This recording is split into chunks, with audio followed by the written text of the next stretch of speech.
אני רוצה כזאת קלה. אני בשבוע הקרוב נוחת בארץ ישראל. נחת בארץ ישראל, נפגשו מספר פגישות ושברו את הכוס תוך חודשיים. לחיים טובים ושלום, הקימו בית והתחתנו. הממה, מסתבר שההון העצמי של החבר הזה מסתכר ב$200 מיליון. לא בית 500,000 שקל לקחת משכנתות עניינים.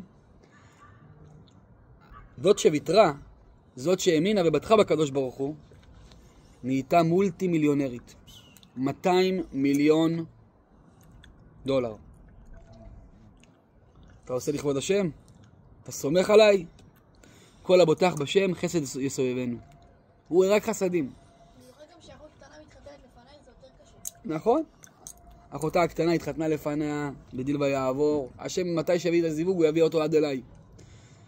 ככה יצחק אבינו חי, אחים יקרים. יצחק אבינו חי בצורה, באמונה פשוטה, בביטחון מלא בריבונו של עולם.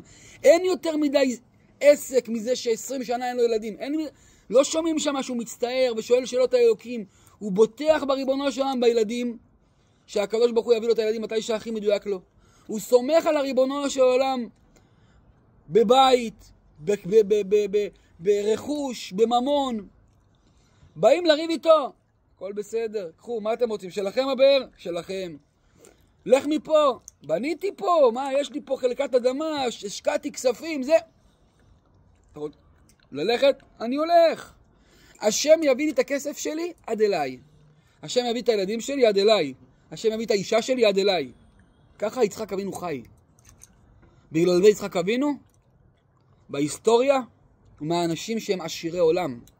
כי לא שמענו בהיסטוריה שמגיע מלך של הארץ הזאת וניגש לתושב ואומר לו, לך מפה כי עצמת ממני יותר. אתה יותר עצום ממני. עד כדי כך שאומרים, עדיף כבשים ועיזים ותיישים של יצחק אבינו מהפרדות של אבימלך.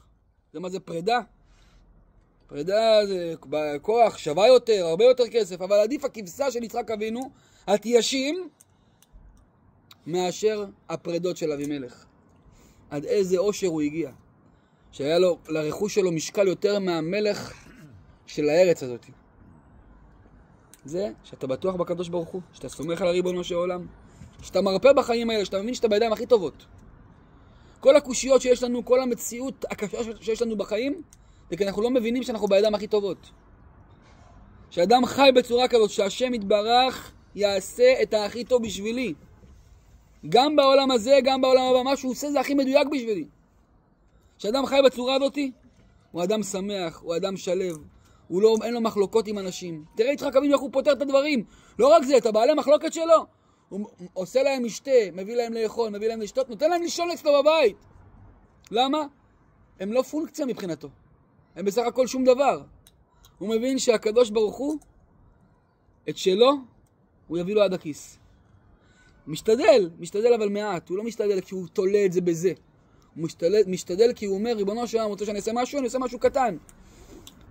ואת כל הטוב הוא יביא לי באיזה דרך שהוא ירצה. יהי רצון שנזכה לחיות בצורה הזאת. יהי רצון שנזכה להאמין, לבטוח בשם באמת, לסמוך על השם בעיניים עצומות. וכן יהי רצון לומר אמן.